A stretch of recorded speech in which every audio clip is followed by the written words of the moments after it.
Hi. Welcome back to my channel. In this video, I'll once again show you how to build a 3D digital twin in the FlowFuse Node-RED Dashboard using Three.js. This time, we'll focus on industrial robot applications and explore several robot animations commonly found in manufacturing environments.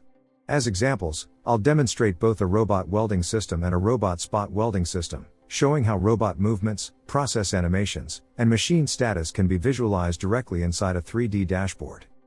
These techniques can be used to create more realistic and interactive digital twin applications for monitoring, training, simulation, and industrial visualization projects.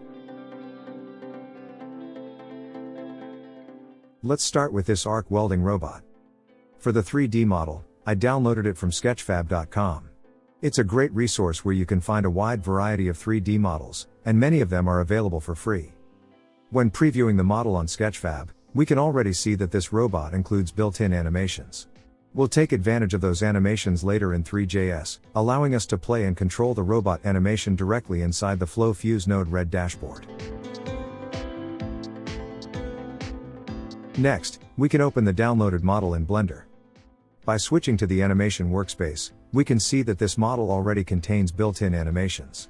In the nonlinear animation editor, you can view the animation clips included with the model and play them directly inside Blender to verify how the robot moves before importing it into Three.js. I also made a few small modifications to the model by renaming some meshes, such as Nozzle 1 and Nozzle 2. This makes it much easier to locate these parts later in Three.js, allowing us to attach welding effects, sparks, or other process animations to the correct positions on the robot. Next, in the Node-RED flow, I've created several buttons to control the robot animation, including start, stop, pause, and resume. Each button sends a command through message animation to the template node. Inside the template node, we first load the GLB model and create an animation mixer, which is used by Three.js to control the animations embedded in the model. The first animation clip is then assigned to an action that can be started, paused, resumed, or stopped through messages received from Node-RED. The code also locates Nozzle 1 and Nozzle 2, then attaches point lights to simulate the welding arc. During the animation, the nozzle positions are continuously monitored.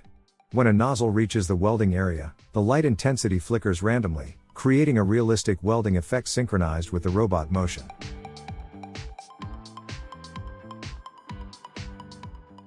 And here is the result running inside the FlowFuse dashboard. When we press the start button, the robot begins its welding animation, accompanied by a dynamic light effect that simulates the welding arc. When pause is pressed, the animation stops at its current position and the welding effect is turned off. Pressing resume continues the animation from exactly where it was paused. Finally, when stop is pressed, the animation ends and remains at its final frame. You can also see how the welding effect is synchronized with the robot movement. The light only appears when the welding nozzle reaches the welding area, making the visualization much more realistic. This technique can be expanded further by adding sparks, smoke effects, welding sounds, production counters, or even live PLC signals to create a more complete robotic welding digital twin application.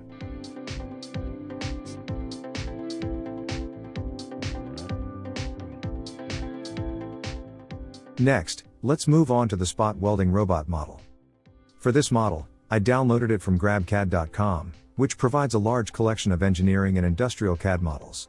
You can find many robots, machines, and factory equipment there for your own projects. The original file format for this model is STEP, which is commonly used in mechanical and CAD design software.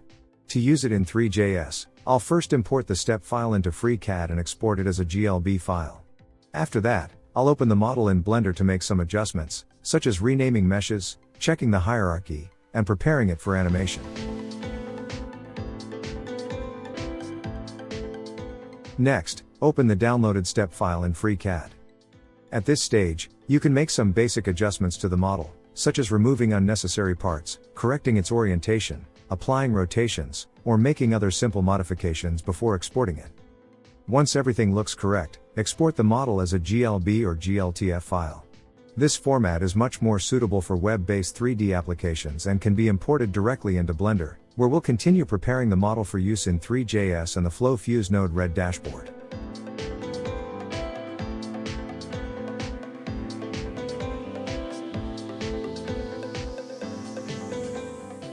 This is the model after I finished editing it in Blender.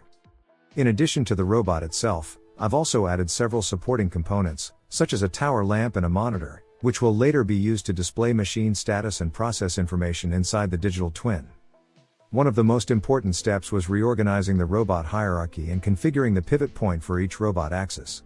Since every joint needs to rotate independently, each axis must have its origin positioned correctly at the center of rotation. To verify this, I manually rotated each axis in Blender and checked whether the movement matched the actual robot behavior. This preparation step is critical because even a small error in the hierarchy or pivot location can result in unrealistic robot motion. By ensuring that every axis has the correct parent-child relationship and rotation pivot, we can later control the robot smoothly and accurately in Three.js, just like a real industrial robot.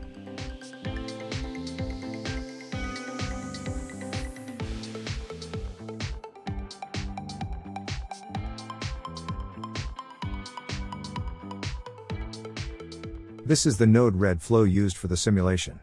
The nodes before the template node are used to generate and send machine data, such as tower lamp status, robot movements, OEE values, production quantities, downtime information, and other operating conditions. In a real implementation, these values could come directly from a PLC, database, MQTT broker, or SCADA system.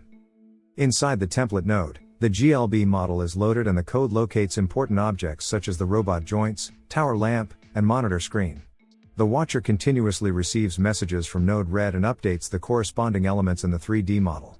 The monitor uses a canvas texture to display OEE, target values, actual production, and downtime information, while the tower lamp changes state based on machine status. For robot movement, each joint is controlled independently using predefined poses, allowing the robot to move smoothly between welding positions. When the robot reaches a welding point, a spark particle effect is generated to simulate the spot welding process, creating a more realistic digital twin visualization. If you'd like to access all the tutorial files used in this video, as well as the source code, Node-RED flows, and 3D models from the previous parts of this series, you can get them from my Gumroad page. The link is available in the video description below. This tutorial series includes lifetime updates, which means I'll continue adding new parts, models, and examples over time. As more content is added, the product price may increase. However, if you purchase now, you'll receive all future updates and new tutorial parts at no additional cost. Your support helps me continue creating more tutorials about Three.js, Node-RED, digital twins, and industrial automation. Thank you for your support, and I hope you find the content useful for your own projects.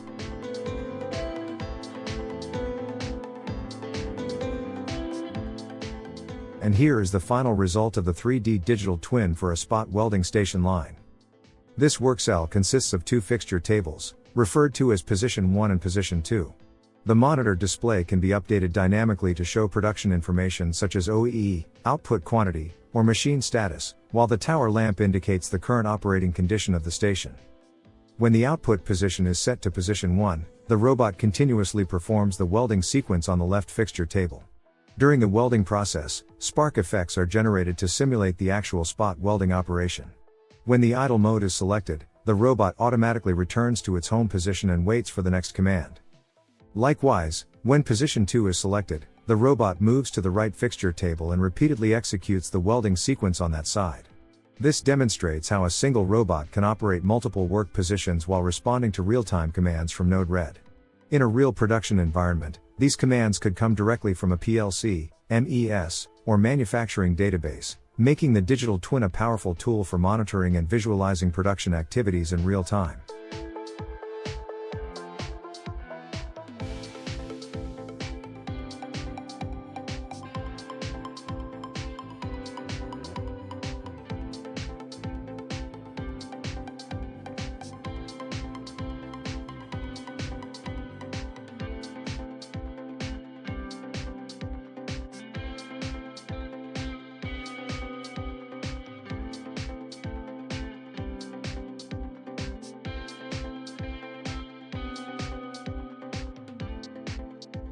That brings us to the end of this tutorial.